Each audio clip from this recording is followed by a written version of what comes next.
Folks, I am Taliesin Phoenix, and this is a tragedy, as all battle stories are. When I was young, quite young, I had the honor of serving as the spear carrier for a great warrior. His name was Cuchulainn.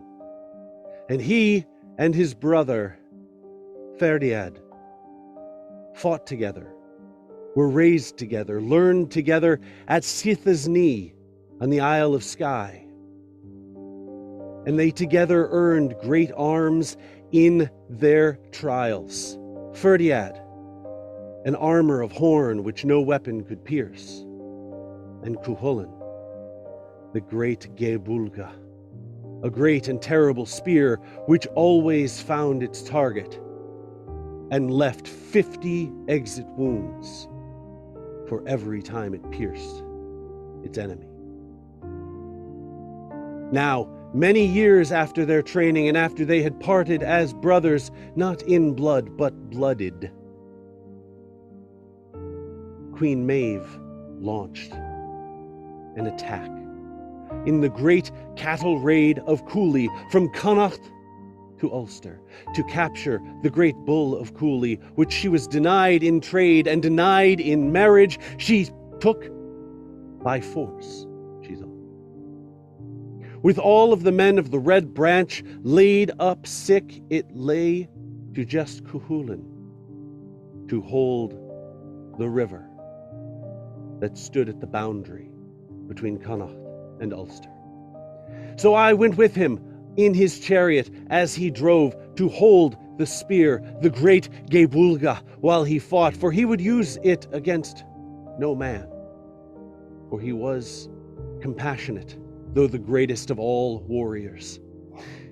And we reached the river, and we reached the ford, and he stepped out of the chariot and walked to the center, and I followed. And at his command, I took the great spear and I planted it into the bed of the river, upstream of where he stood, and the river parted around the Gaebulga and parted around his legs, and he stood at peace and waited for the armies of Connacht to reach the Ath Fhir Diad, though that was not yet what it was called.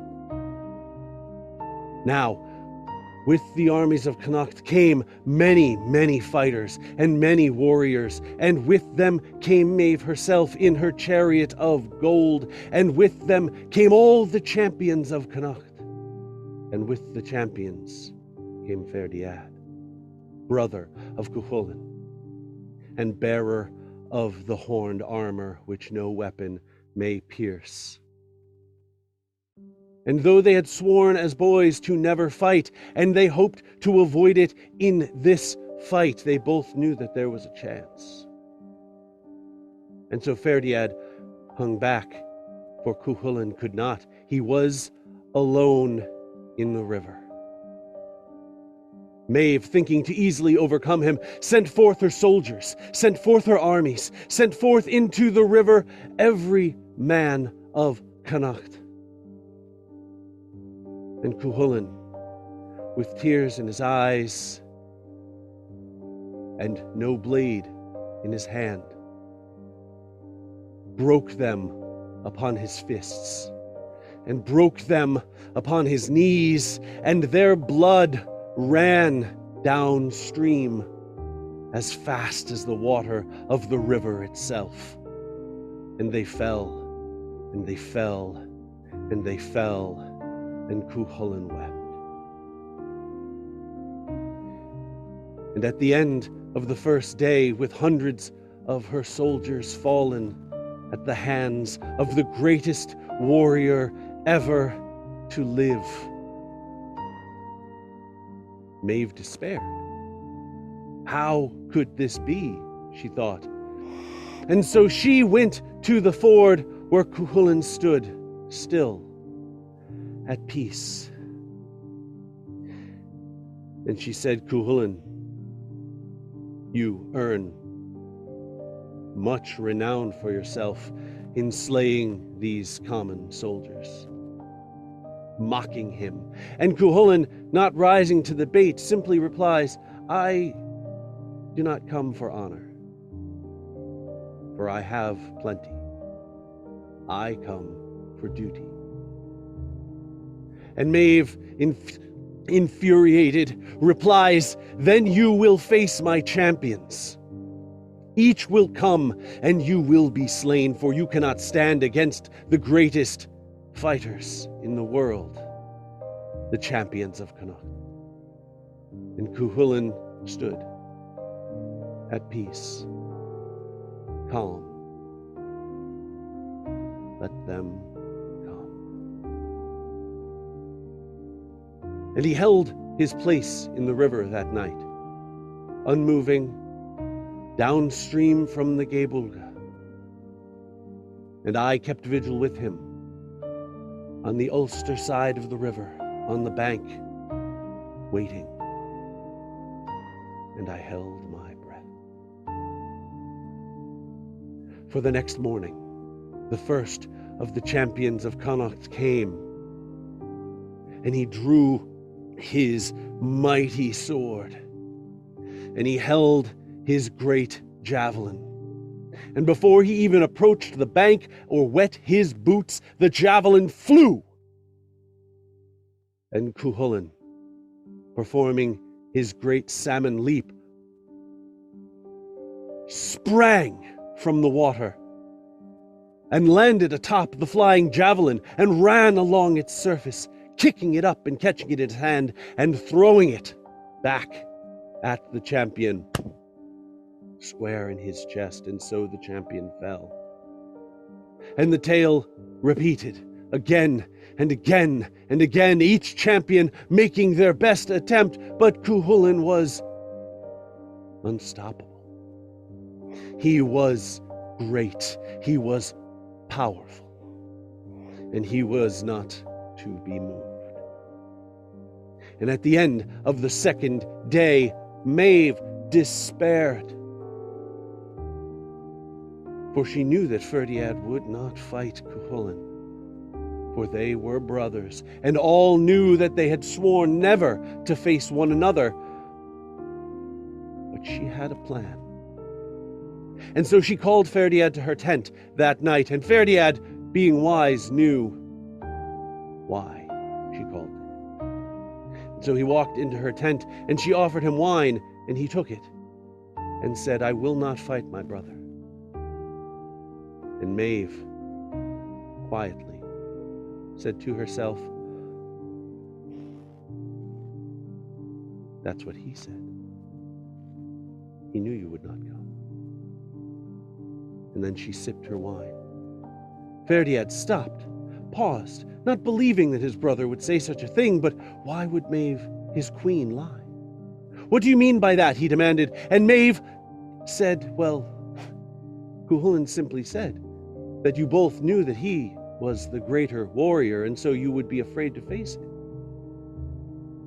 Ferdiad was blinded by his rage.